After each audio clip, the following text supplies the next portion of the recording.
একটু এদিক ওদিক হলে ডিরেক্ট খাদে। আমি যেটা মনে করি এই ধরনের পাহাড়ি এলাকায় ট্যুরে আসলে বাইক নিয়ে আসাটাই বেস্ট। যদি আপনি একজন ভালো বাইক, ও ভাই, পাহাড়ি রাস্তায় পিলিয়ন নিয়ে চালানোর থেকে সিঙ্গেল চালানো অনেক মজা। আমি এখন সেই মজাটাই নিব। কত জোরে জোরে টার্ন নেয় ভাই গাড়িগুলা। ইগনোর মাই ক্যাবটা রাখার জায়গা ছিল না, এই জন্য লুকিং গ্লাসের সাথে বাইধা নিলাম। আমরা গেছিলাম কাপ্তাইয়ে একটা রিসর্টে সুইমিং করে ওইখানে খাওয়া দাওয়া করে দেন হচ্ছে এখন ব্যাক করতেছি। এখন যাব হচ্ছে আপনার ঝুলন্ত ব্রিজ, জানি কোথায়। আমার গ্রুপ মেম্বাররা সবাই আগায় গেছে। ওয়েট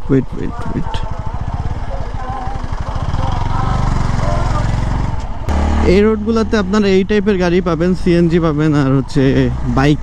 বড় ধরনের কোনো ভেহিকেল পাবেন না আর কি। বাইকের টায়ার প্রেশারটা একটু বেশি, সামনে মনে হয় 35 দেওয়া, পিছনে 40, কারণ পিলিয়ন নিয়ে চালানো হচ্ছে, এ কারণে একটু বেশি দিয়ে নিচ্ছি। এজন্য কর্নারিং একটু সাবধানে করতে হবে।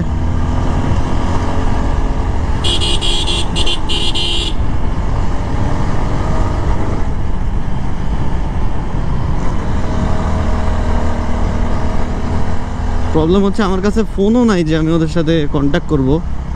ওরা সবাই গাইস,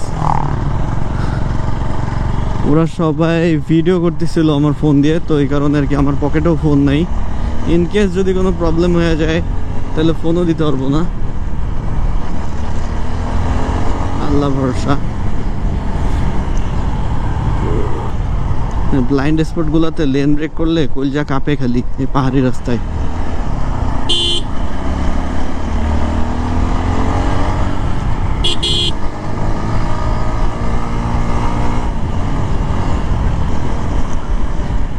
আমি যেটা মনে করি এই ধরনের পাহাড়ি এলাকায় ট্যুরে আসলে বাইক নিয়ে আসাটাই বেস্ট। যদি আপনি একজন ভালো বাইক, ও ভাই,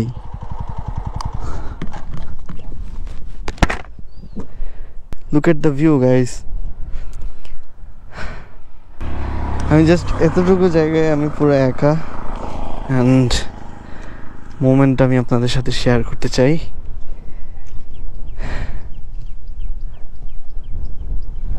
বান্দরবনে এর থেকে আরো ভালো ভালো ভিউ পাওয়া যাবে হোপফুলি, সবাই তো তাই বললো। বাট আমি এখন এই ঢালটা উঠবো কেমনে? রাঙামাটি এখান থেকে 18 কিলোমিটার। আর পাহাড়ি রাস্তাগুলো একটা জিনিস খেয়াল করলাম যে ডিস্টেন্সটা খুব সহজে কমতে চায় না। আপনার আমরা যেমন নর্মাল রাস্তায় যখন বাইক চালাই তখন ডিস্টেন্সগুলো 18 কিলোমিটার যায়, ততক্ষণ লাগে। আর খুব বেশি হলে 15 মিনিট 20 মিনিট রাইড করলেই 18 কিলোমিটার যাওয়া যায়। বাট এগুলো পাহাড়ি রাস্তার ক্ষেত্রে বিষয়টা ভিন্ন। আঁকা বাঁকা রাস্তা হওয়ার কারণে কোথাও আপনার বাইকের স্পিড বেড়ে যায়, আবার কোথাও বাইকের স্পিড কমাইতে হয়। দ্যাট ইজ বাই ডিস্টেন্সটা একটু টাইম লাগে কাভার হইতে।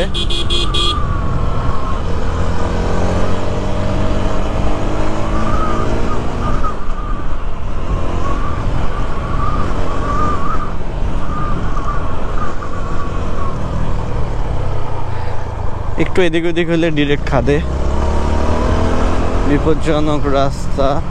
অলরাইট, সামনে অনেক আরো ঢালু রাস্তা আছে। রাঙামাটি 17 কিলোমিটার, কেবল 1 কিলোমিটার কমপ্লিট করলাম।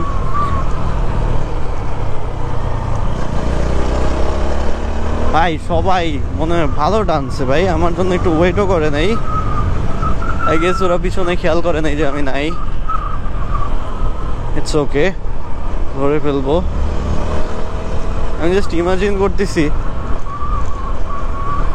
যে বৃষ্টি হইলে এই রাস্তাগুলোর কন্ডিশন কীরকম থাকতো।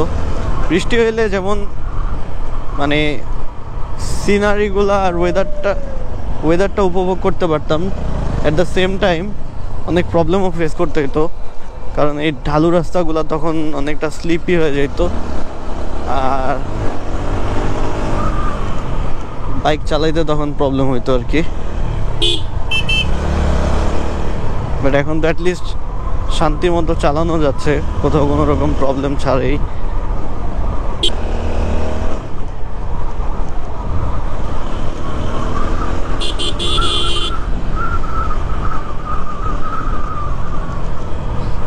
ভাই এখানকার যারা লোকাল আছে রাঙামাটি কাপ্তাইয়ের, ওরা অনেক জোস রাইড করে, যদিও হেলমেট টেলমেট নেয় না কিছু সেফটি গিয়ার্স, বাট ওরা এই রাস্তাগুলো রোড রাইড করতে করতে অভ্যস্ত, তো তাই অনেক ভালো রাইড করতে পারে আর কি।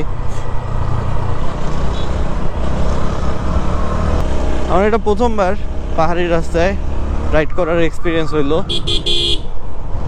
বাট শেষবার না, এতটুকু শিওর, বিকজ এইগুলো দেখার জন্য আমার আবার আসতে হবে, আবার আসবো, বারবার আসবো ইনশাআল্লাহ।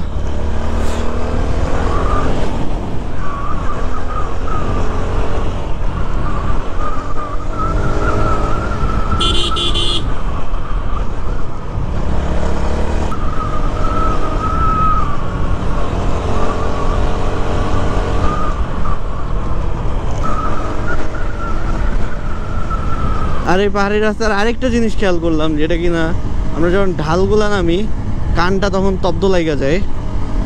এটা হয় আপনি যখন লিফট থেকে বড় বড় এলিভেটরগুলো দিয়ে যখন নামবেন, লিফটগুলো দিয়ে বড় বড় শপিং মল অথবা বড় বড় বিল্ডিংগুলো দিয়ে যখন দেখবেন লিফটগুলো কিন্তু খাড়া নামা যায়, তো খাড়া নামার কারণে কি হয়, কান ভিডিও করতেছি, কান কিন্তু তব্দ হয়ে যায়।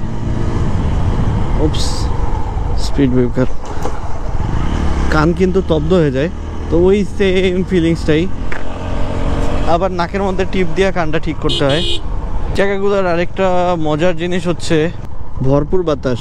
আর আমরা ঢাকাতে যে গরমটা ফিল করে আসছি, এখানে সেটার 40% মনে করেন যে নাই। মোটামুটি খুবই খুবই ঠান্ডা ওয়েদার আমি বলবো ঢাকার তুলনায়। সো ঠিক আছে, অনেক কিছু বললাম। আই হোপ আপনারা রাইডটা এনজয় করছেন। ভিডিওটা এই পর্যন্তই। পাও ইচ্ছা করে যে প্রত্যেকটা মোমেন্ট আপনাদেরকে দেখাই। ও মেবি এখানে ড্রোন উড়াবে, ড্রোন উড়াইবো, ও কি ড্রোন উড়াইবো? তো এইখানকার মানুষ বলে যে অনেক গরম, বাট আমাদের কাছে মনে হয় যে গরম নাই। তো এই হচ্ছে অবস্থা। ভিডিওটা এখানে শেষ করে দিচ্ছি। সবাই ভালো থাকবেন, সুস্থ থাকবেন, আমার জন্য দোয়া করবেন। Thanks for watching.